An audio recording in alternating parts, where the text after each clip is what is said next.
বলছে যে ছেলে দুইটা থাকে দেশের বাহিরে, আর খোঁজ খবর নেয় না। আমি বললাম যে কোথায় থাকে?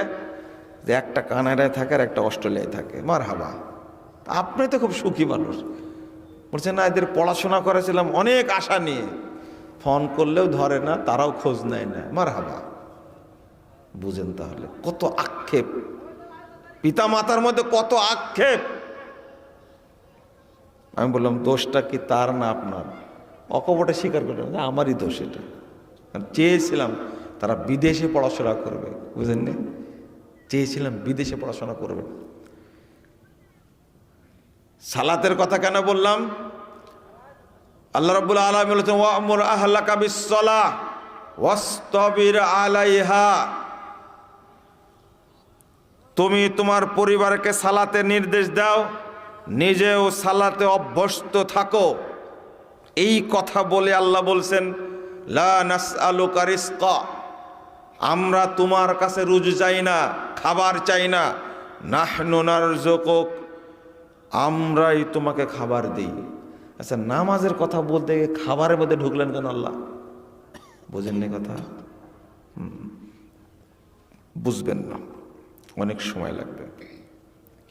আল্লাহ রাব্বুল আলামিন বলছেন ওয়া'মুর আহলাকা বিস-সালাহ ওয়াসতাবির আলাইহা লা নাসআলুকা রিজকা নাহনু নারযুকুক। তুমি পরিবারকে সালাতের নির্দেশ দাও, নিজে সালাতের উপরে থাকো। তোমার কাছে আমরা খাবার চাই না, আমরাই তোমাকে খাবার দিই। একসঙ্গে নামাজের সাথে খাবার কেন? আর আমরা আগে খাবারের চিন্তা করি, তারপরে কিছু চিন্তা নামাজের চিন্তা, তাই না? কাজকর্ম করে সব শেষ করে তারপরে কি ওয়াক্ত কখন হয়েছে কোনো চিন্তা করি না।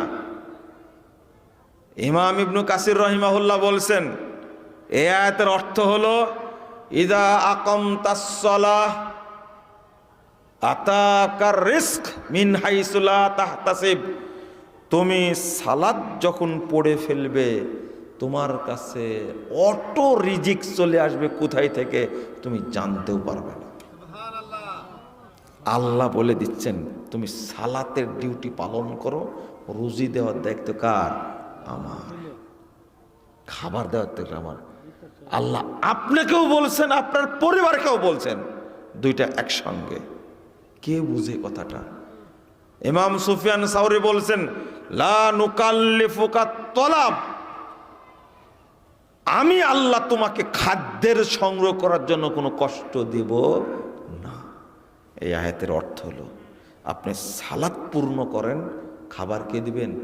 আল্লাহ। তবে হ্যাঁ, তবে আপনি চেষ্টা করছেন খুব আয় রোজগার করার, তাই না? এই চেষ্টা করছেন, করতে করতে করতে মারা যাবেন। এরপরে আপনার সম্পদের লোভ কি শেষ হবে? শেষ হবে না। কিন্তু যে ব্যক্তি সালাতকে প্রাধান্য দেয় ওই ব্যক্তির কিন্তু তেমন চাহিদা নাই। যতটুকু আছে আলহামদুলিল্লাহ, যতটুকু আল্লাহ দিয়েছেন অতটুকুই আলহামদুলিল্লাহ। কিন্তু একজন ধনী লোকের কিন্তু আলহামদুলিল্লাহ বলার সুযোগ নেই। ও পড়ে না, ও চিন্তাও করে না। ধনী লোক এটা চিন্তা করে না। অথচ আল্লাহ বলছেন তুমি আমার ডিউটিটা পালন করো, তোমার ডিউটি কি করবো? আমি করে দেব। আমি